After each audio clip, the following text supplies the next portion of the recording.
Unidade 1, Tecnologia, Corpo, Movimento e Linguagem na Era da Informação. Aula 9, Revisão e Avaliação. Muito boa tarde a todos, os alunos, professores. E hoje chegou o momento da nossa revisão e da nossa avaliação. Nesse primeiro momento, irei rever com vocês os assuntos da gramática, e no segundo momento será trabalhado os assuntos de literatura. Então, vamos recordar alguns assuntos que nós já estudamos.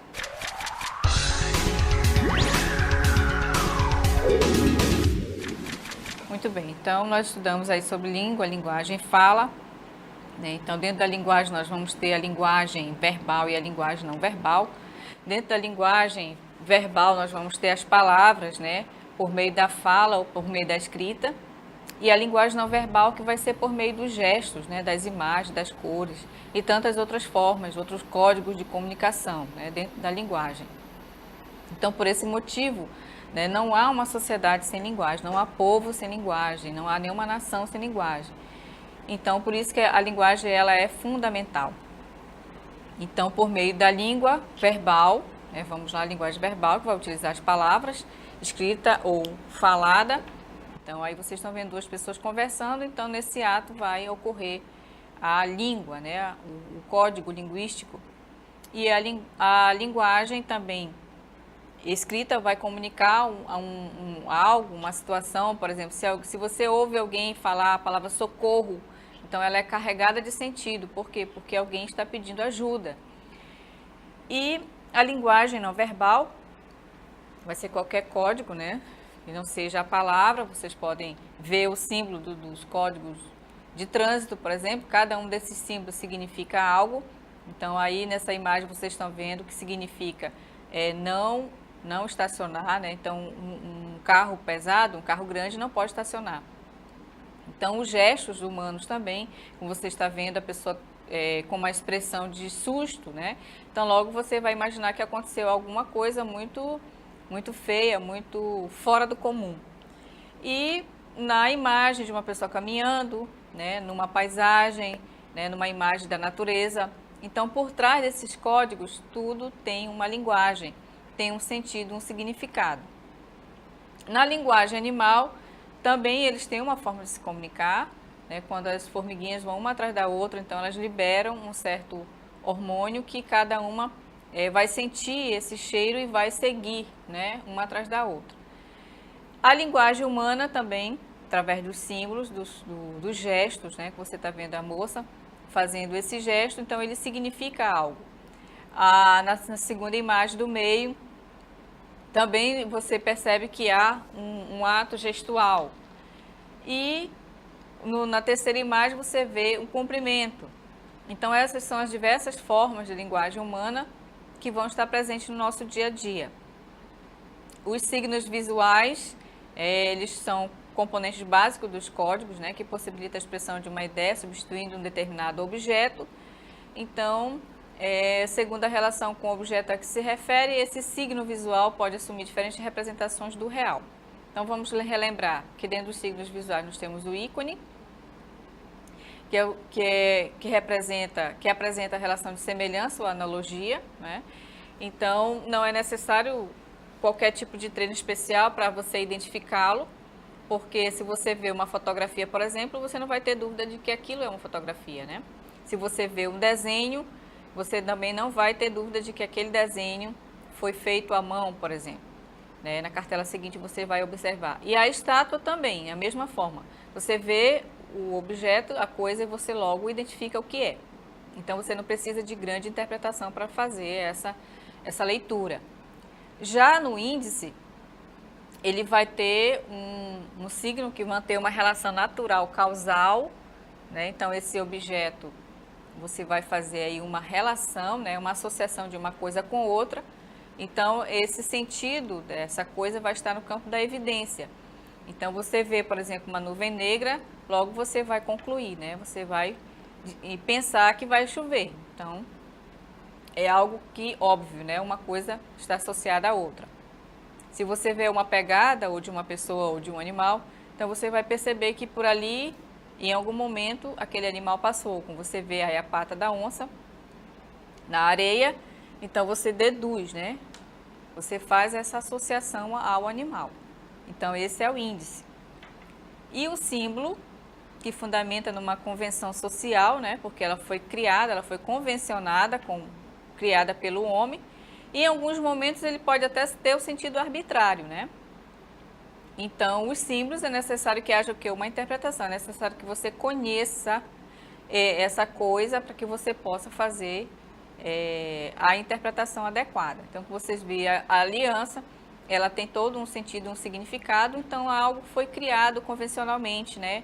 Na sociedade, no caso da nossa sociedade que mantém o casamento com apenas uma pessoa, monogâmico, né? Então, e ela simboliza algo que vai durar eternamente, né? No caso se for cônjuge, vai durar até a morte. E o globo terrestre também ele vai fazer uma associação com o planeta Terra, né? Então, você vai observar os continentes, né? Os oceanos. Então, os símbolos, ele é algo criado pelo homem, né? E que se você não conhece o que significa esse símbolo, você não vai saber o que significa. E esses símbolos eles vão estar em várias dimensões aí da sociedade. Vai estar nas empresas, nos bancos, nas fundações. A língua ele é um sistema de representação constituído por palavras e regras, né, que se combinam. Então, a língua ela vai permitir a gente expressar uma ideia, um pensamento, uma emoção, né, dar uma ordem, um enunciado completo que vai estabelecer aí a comunicação. A língua é um sistema de representação social constituído por signos linguísticos. Então, dentro desses signos linguísticos, nós temos as palavras, que cada uma das palavras vão ser composto por esse signo linguístico. E ele é responsável pela representação das ideias, e esse signo é a própria palavra, né? Como vocês conheceram na aula anterior,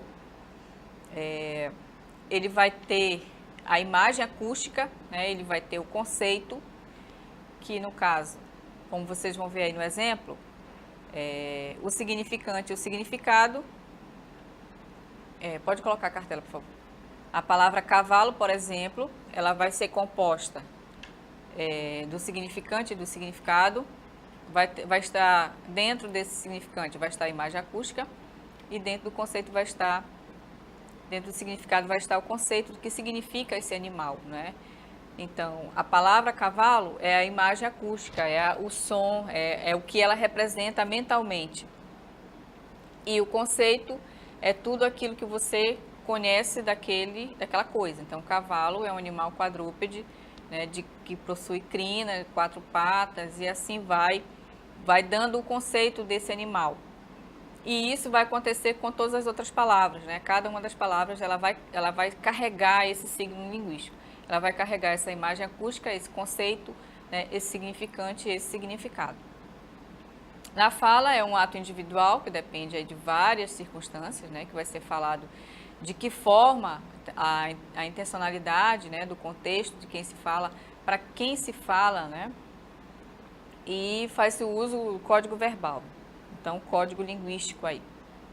A narração, o texto narrativo, ele vai apresentar fatos, né, que se ligam no tempo e no espaço por meio das movimentações dos personagens. O encadeamento desses fatos que vão ocorrendo dentro da história forma o enredo. Então, o enredo é nada mais do que o desenrolar da história, né, passo a passo do que vai ocorrendo dentro da história. As personagens, né, quem participa da história, né, são as pessoas, são os personagens que estão ali, que vivem essa história, né? E dentro desses personagens a gente pode classificar como sendo os protagonistas, os antagonistas, os personagens secundários, né? Então, o protagonista é aquele personagem principal e o antagonista sempre vai ser o vilão, né? Sempre vai ser aquele que vai estar fazendo coisas contra o protagonista. E os secundários serão aqueles que vão estar em volta do protagonista e também em volta do antagonista. Então, lembrando sempre que a narração é um texto que vai contar histórias, né? E essas histórias podem ser contos, pode ser fábulas, pode ser novela, pode ser uma crônica, né? Então vamos ter vários gêneros textuais que vão estar dentro da narração.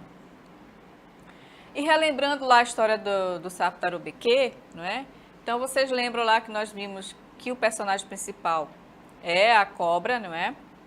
E depois vem o sapo Tarubeque, que são os dois personagens que estão ali no desenrolar da história. Aí vem os homens, né? A mulher, né? Que é onde eles são personagens secundários que estão ali em volta do personagem principal e do antagonista.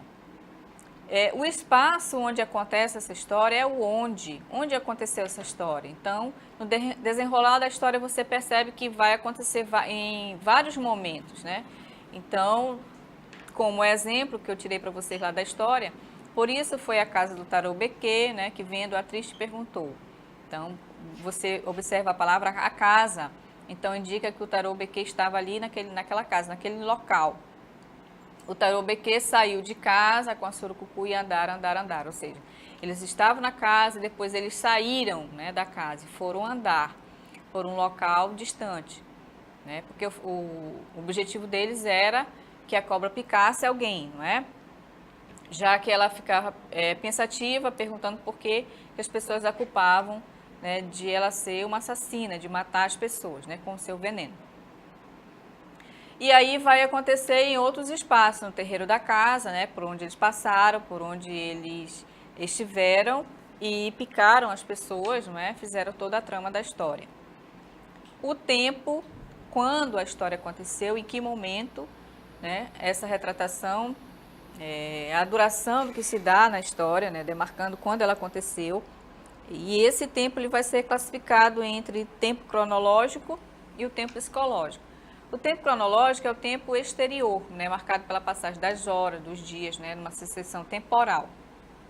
Então, será demarcado pelo calendário e pelas horas. Já o tempo psicológico, ele vai estar dentro dos personagens, da memória dos personagens, reflexões dos personagens. E ele não pode ser medido e nem calculado. Então, os adjuntos adverbiais de tempo também vão indicar tempo, como por exemplo, um dia a Surucucu se pôs a pensar na vida, né? Já à tardinha, chegaram perto de umas casas, a cobra disse ao sapo. Então aí esses adjuntos adverbiais eles vão indicar tempo, né? Apesar da história não ter um tempo cronológico definido, né? Mas ele vai ter esses adjuntos adverbiais que também vão indicar tempo, correto? Então nós temos o enredo, que a gente faz algumas perguntas, o que, como e o porquê, né, que é o conjunto dos acontecimentos encadeados, né, que constitui a trama da história. Então, passo a passo, né, conforme vai acontecendo a história, se junta esses acontecimentos e que forma a trama da história. O conflito, ele serve para desequilibrar a rotina, né, que acontece numa complicação que desencadeia outras ações. Então, geralmente vai acontecer um problema e a partir desse problema é que acontece o resto da história. Ou seja, ela diz, não sou, o que mata a gente é o medo. E posso provar que estou dizendo, vamos andar por aí. Então, aqui ela está se questionando, né, que não era o veneno dela que matava as pessoas, e sim o medo que as pessoas sentiam dela. Então, a partir desse problema, que ela diz que não é o veneno e sim o medo, começa-se a iniciar a trama da história. O clímax é o momento de maior tensão da história. Em geral, acontece uma nova reviravolta, ou seja, acontecem outros acontecimentos, não é? Dentro da história, quando, por exemplo, quando a Surucucu deu o bote, picou o homem no calcanhar. Então, houve um momento de grande tensão aí, né? Porque ela picou e ele se assustou, correu, gritou, né? E fez uma espécie de alarme, né? Fui picado por uma cobra, fui picado por uma Surucucu. Então vejam que esse é o momento de maior tensão na história, que a partir desse momento aconteceram outros fatos dentro da história, outros acontecimentos dentro da história. Dentro do foco narrativo, nós vamos ter o narrador observador, que é aquele personagem que apenas ele conta a história, ele narra a história, ele sabe de tudo que acontece com os personagens. E ele é identificado aí pela terceira pessoa, né? Ele ou ela, né? No singular ou no plural, ou também pode ser pelo próprio nome do personagem. Então veja aí o primeiro exemplo. Todo mundo acusava de ser venenosa. Só ela estava na terra para picar a gente, matar ou aleijar. Então veja que o pronome ela está substituindo a palavra. Quem está sendo substituída aí? A palavra surucucu, a personagem surucucu, não é? E no segundo exemplo, você vê que a surucucu sentia-se muito infeliz. Então aí o narrador está contando e ele usa o próprio nome do personagem, né? Se eu for substituir pelo pronome, ficará o pronome ela, né? Ela sentia-se muito infeliz. Então o narrador observador é aquele que apenas observa.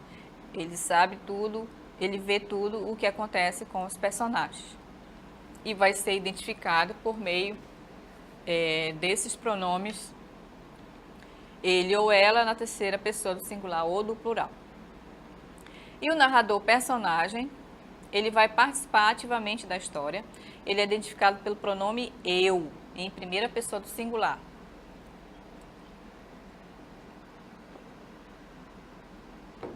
Por isso, foi a casa do sapo Tarubeque que, vendo a triste, perguntou.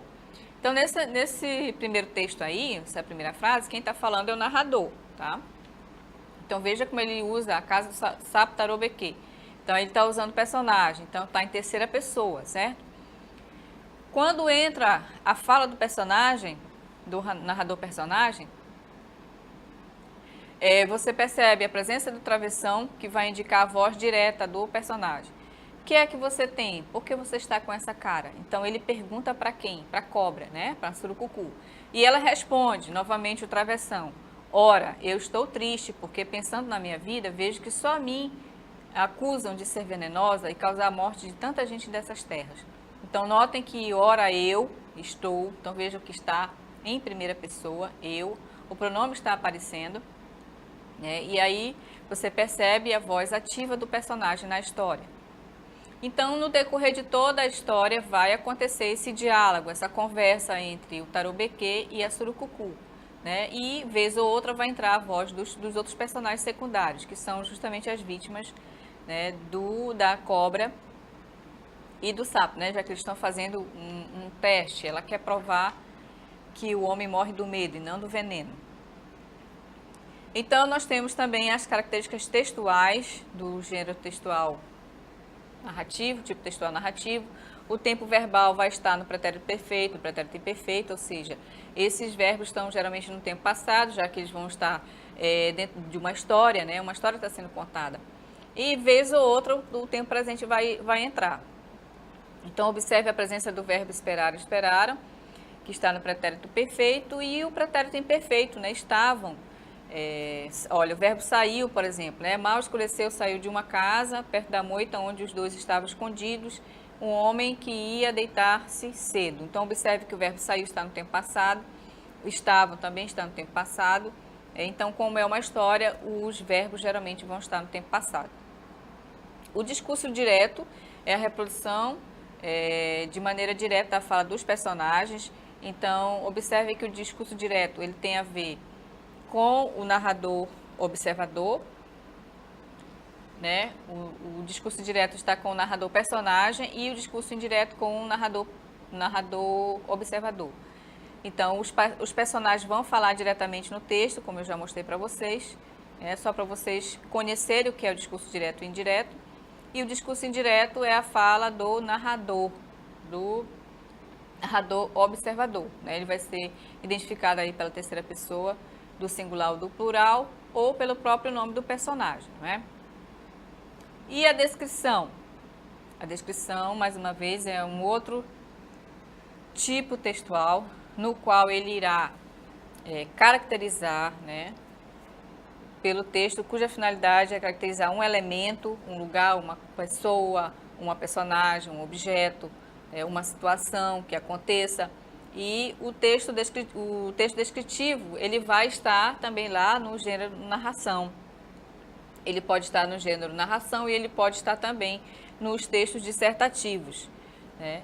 E ele permite aí a montagem de um quadro mental sobre o objeto descrito. Ou seja, à medida que você vai descrevendo essa coisa, essa pessoa, esse objeto, você vai fazendo uma imagem dela, como ela é, né? Mesmo que você nunca tenha visto essa pessoa, essa coisa, mas à medida que você vai descrevendo, vai dizendo os detalhes sobre esse objeto, sobre essa pessoa, sobre esse local, você vai imaginando, né? Você vai fazendo a imagem. Por isso que os textos narrativos, eles são importantíssimos que haja essa descrição, que é justamente para que o leitor faça essa imagem, conheça o personagem, conheça o espaço, conheça aquela história, não é? E as características textuais, e tem como objetivo predominante o de demonstrar as características daquilo que você está descrevendo, não é? Os verbos vão estar, o verbo ser, estar, parecer, ficar, né? A presença dos adjetivos, que é justamente para dar determinadas qualidades ou defeitos, né, da pessoa ou da coisa que você está vendo. Por isso que a presença dos adjetivos vão estar sempre presentes. A descrição objetiva, ela tem a ver com as características físicas reais, né, dessa coisa, dessa pessoa. Você vai descrever do jeito tal qual ela se apresenta. Então, você está vendo, por exemplo, uma escola amarela, a gente vai descrever essa escola como sendo uma escola pequena, de cor amarela, né, possui uma bandeira do Brasil na frente, né, o espaço que circunda essa escola é bem pequeno. Então, você vai descrevendo a coisa tal qual você está vendo, né, os detalhes de maneira simples, direta, sobre essa coisa. E a moça, como é que você descreveria, né? A Marina é alta e magra, sim, é jovem, né? Simpática, tem os cabelos longos e é muito bonita. Então, essa é uma descrição objetiva que você está fazendo dela. Agora, a descrição subjetiva, ela está no campo da emoção, da opinião pessoal de quem descreve, né? E aí vai afetar essa descrição.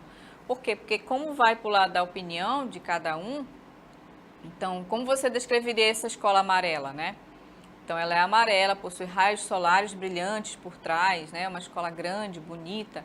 Então, você vai, de alguma forma, vai afetar a descrição desse objeto. E a Marina, como ela é alta e magra também, mas será que ela é simpática? Será que ela apresenta um ar de delicadeza, de sutilidade? Né? Então, depende de como você vai escrever essa pessoa. E a descrição física, você pode aí descrever as características corporais, né? Altura, idade, vestimento, cabelos, olhos, lábios, tipo físico. Né? Então, tal qual a pessoa aparenta ser. E a descrição psicológica, ela está mais no campo da emoção. Então, no caso, nós, seres humanos, aí a questão da alegria, da tristeza, né? Se é calmo, se é agressivo, se é simpático, se é indelicado, se é calado, se é falante, né? Se é sincero, falso, entre outras características que estão dentro da questão psicológica, da personalidade da pessoa, né? O temperamento, entre outros. E o texto dissertativo. O texto dissertativo é aquele que desenvolve ou explica um assunto discorrendo sobre ele. Então, o texto dissertativo é um texto que pode ser expositivo e informativo, que ele vai apenas expor um assunto, falar sobre ele sem emitir opinião. Já o argumentativo opinativo, ele vai expor informações e ele vai opinar sobre aquele assunto, ele vai dar a opinião dele naquele texto, né, que ele se propõe a escrever. Então, o texto dissertativo opinativo, ele vai ter aí uma apresentação, raciocínio, a defesa de um ponto de vista, né? Questionamento de uma determinada realidade. E dentre essas características básicas do texto dissertativo, você vai ter a apresentação do ponto de vista, a discussão dos argumentos, né? E a análise crítica do texto sobre o assunto que ele propõe a escrever e a defender, né? Ou defender ou se contrapor. Vai depender aí da opinião de quem está escrevendo. Então, o texto argumentativo opinativo tem por finalidade persuadir o leitor sobre o seu ponto de vista, ele vai tentar convencer o leitor de que aquela informação que ele está dando é verdadeira. E o texto informativo expositivo, ele vai apenas descrever sobre aquele assunto, né, sem colocar a sua opinião. Né, ele vai apenas expor aquele assunto. E dentro da estrutura convencional do texto dissertativo, é importante vocês lembrarem que existem essas três partes essenciais, que é a introdução, o desenvolvimento e a conclusão. Na introdução, nós vamos ter o primeiro parágrafo, que é aquele parágrafo introdutório, né, que vai estar o tópico frasal, que você vai colocar as ideias principais. E o desenvolvimento vai ter de 2 a 3 parágrafos, depende do que você vai, das ideias que você vai desenvolver. E a conclusão, que vai ter o parágrafo final, que você vai dar o fechamento ao texto, né? Então, lembrando mais uma vez que a introdução, você vai ter o tópico frasal, que vai apresentar a ideia, o ponto de vista que será defendido. E o desenvolvimento, a argumentação, que você vai desenvolver as suas ideias, argumentando contra ou a favor, depende do assunto, se for um texto opinativo. Se não, você vai apenas discorrer sobre um determinado assunto que você escolheu para falar. E a conclusão, você vai fazer o fechamento desse texto, fazendo uma retomada lá do início do texto, ou então você vai apresentar alguma solução, possível solução para aquele determinado problema, já dentro do texto opinativo, né? Porque os textos opinativos, eles geralmente propõem aí a solução para determinado problema, uma possível solução, né? Não é algo que seja realmente, que vá resolver aquele problema, mas pelo menos vai amenizar. E no tópico frasal, lembrando mais uma vez, que lá nesse tópico frasal vai estar contido a ideia central do parágrafo, que ela é enunciada através do período denominado tópico frasal. E as marcas linguísticas desse texto, nós vamos ter aí a presença das conjunções, das preposições e expressões denotativas. As conjunções são muito importantes porque elas fazem toda a união, né, de um parágrafo para o outro, do início de um pensamento, né? Como, por exemplo, se você vai terminar um texto, você vai precisar utilizar as conjunções conclusivas, portanto, né? Enfim, quando você vai concluir. E assim, outras conjunções que vão ser, por exemplo, as explicativas, quando você está explicando algo. Então, você vai ter a necessidade de conhecer essas conjunções, porque elas vão justamente dar esse molejo dentro do texto. E a presença de verbos e locuções verbais, os verbos vão estar presentes. Ao deparar, desejar, controlar, devemos entender, influenciamos, recebemos, depende do estilo do escritor, né? Ele que vai comandar essa parte de que verbos eles vão utilizar dentro do texto. As preposições, os pronomes, as conjunções, como já falei para vocês, as expressões denotativas, ao invés de, uma vez que, e assim por diante. A linguagem na sociedade, como nós já estudamos, não existe nenhuma sociedade sem linguagem, né? Então, a linguagem ela é fundamental para a comunicação humana. O papel da sociolinguística, porque das variações, né? Das palavras, dos sons das palavras, porque pessoas falam de um jeito e outras falam de outro, né? E nós vamos relembrar aí o emissor, os elementos da comunicação, né? O emissor é aquele que fala, que emite uma informação, e o receptor é o que recebe essa informação, que vai decodificar, que vai interpretar, que vai entender. Então, o canal pode ser a voz, né, através do diálogo, da conversa. Outros tipos de canais pode ser a televisão, pode ser o rádio, pode ser o computador, o telefone, né, depende aí. Então, o feedback vai acontecer quando? Quando houver a comunicação, quando o emissor fala e o receptor entende. Então, quando o emissor fala e o receptor entende, está acontecendo o quê? A comunicação, está havendo comunicação. Se houver algum ruído, significa que não houve comunicação, né? Se o receptor não compreendeu o que está sendo dito ou o que está escrito, não vai haver comunicação. Então, não vai ocorrer o quê? O feedback, o retorno, né? Então, vamos relembrar aí os elementos da comunicação. É o emissor, que é o que emite a mensagem, é a pessoa que fala. O receptor é o que recebe a mensagem, que fica do outro lado, não é? A mensagem, ele vem ser o quê? O conjunto das informações transmitidas, ou pela fala ou pela escrita. O código é a combinação dos signos usados na transmissão das informações, que pode ser também as palavras, ou pode ser um símbolo, um código, um elemento, uma imagem. O canal por onde a mensagem é transmitida, que pode ser pela voz, que pode ser pela televisão, que pode ser pelo rádio, que pode ser pelo telefone celular, pode ser pelo computador, pela internet.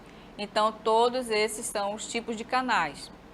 E o contexto referente é a situação que a mensagem se refere. A situação, tá? Aquele momento que está acontecendo essa comunicação.